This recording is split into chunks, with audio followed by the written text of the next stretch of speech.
Guys, কি খবৰ? সকলো ভালে আছেনে? আজি ভিডিঅ'টোৰ জৰিয়তে মই নতুন ৰেচিপিৰে সৈতে আপোনালোকক মোৰ চেনেলটোলৈ স্বাগতম জনাইছোঁ। আজি মই ভাবিলোঁ বেঙেনা আৰু ডিমৰ চব্জি বনাম। সেয়ে ভিডিঅ'টোৰ জৰিয়তে আপোনালোককো দেখুৱাবলৈ চেষ্টা কৰিলোঁ ৰেচিপিটো। প্ৰথমে মই বেঙেনাখিনি এটা জোখত কাটি ল'লোঁ, ডিম দুটা লৈছিলোঁ, পিঁয়াজখিনি মিহি মিহিকৈ কাটি লৈছিলোঁ আৰু আদা নহৰু অলপ খুন্দি লৈছিলোঁ, দুটা শুকান জলকীয়া ল'লোঁ। এতিয়া কেৰাহীটোত প্ৰথমে মই তেল অলপ দিলোঁ, তেলখিনি গৰম হ'বলৈ দিলোঁ। ভিডিঅ'টো আপোনালোকে শেষলৈকে চাই যাব। যদি ভাল লাগে তেন্তে লাইক, কমেণ্ট আৰু শ্বেয়াৰ কৰিবচোন আৰু মোৰ চেনেলটো ছাবস্ক্ৰাইব কৰিবলৈ নাপাহৰিব। এতিয়া তেলখিনি গৰম হৈ গৈছে। এতিয়া যিখিনি মই আদা নহৰু মছলা বা শুকান জলকীয়া এইখিনি মই যোগাৰ কৰি লৈছিলোঁ, সেইখিনি মই তেলখিনি দি দিলোঁ।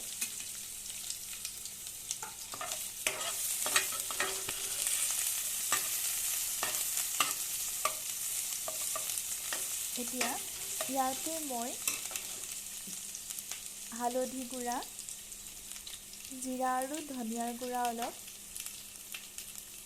শুকান জলকীয়াৰ গুড়া অলপ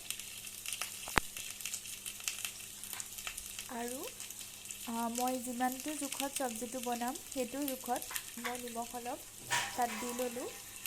আপোনালোকে যিমানটো জোখত বনাব চব্জিটো সিমানটো জোখত মছলাটো লৈ ল'ব।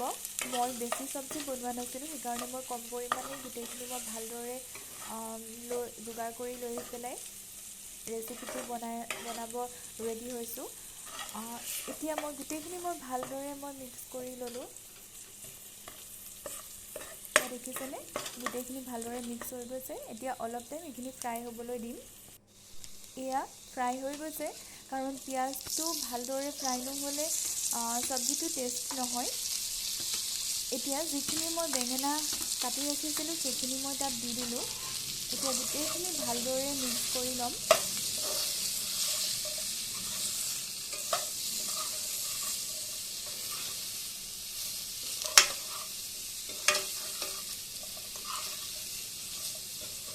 গোটেই মছলাখিনি ভালদৰে বেঙেনাখিনিত লাগি গৈছে। এতিয়া অলপ টাইম ঢাকি দিলোঁ।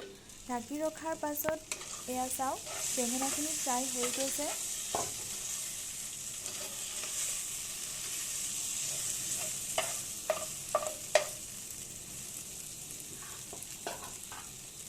এতিয়া মই যি দুটা ডিম লৈছিলোঁ সেই ডিম দুটা ইয়াতে ভাঙি দিম। আপোনালোকে বেঙেনাখিনি ফাৰ্ষ্ট টাইম ফ্ৰাই কৰি ৰাখি ল'বও পাৰে, তাৰপিছতো ডিমটো ফ্ৰাই কৰিব পাৰে। কিন্তু মোৰ তেনেকুৱা কৰা নহ'লে, সেয়ে মই ৰেচিপিটো এনেদৰেই আপোনালোকৰ মাজলৈ আগবঢ়ালোঁ। এতিয়া এইখিনি ভালদৰে মিক্স কৰি ল'ম।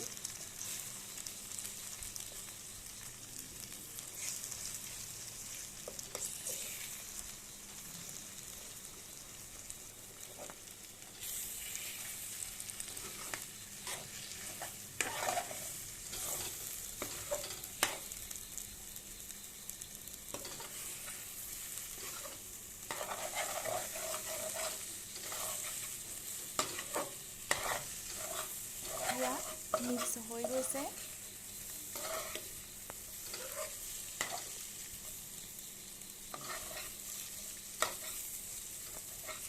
গোটেইখিনি ভালদৰে মিক্স হোৱাৰ পাছত মই অলপ টাইম সেইখিনি আকৌ ফ্ৰাই হ'বলৈ থৈ দিম তেনেদৰেই।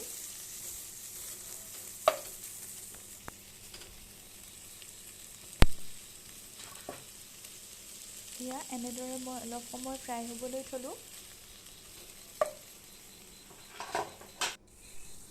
এয়া দেখিছেনে? ফ্ৰাই হৈ গৈছে।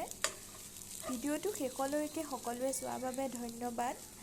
যদি ভিডিঅ'টো চাই ভাল লাগিছে তেন্তে মোৰ চেনেলটো ছাবস্ক্ৰাইব কৰি দিব, ভিডিঅ'সমূহ শ্বেয়াৰ কৰি দিব আৰু জনাবচোন কেনেকুৱা হৈছে।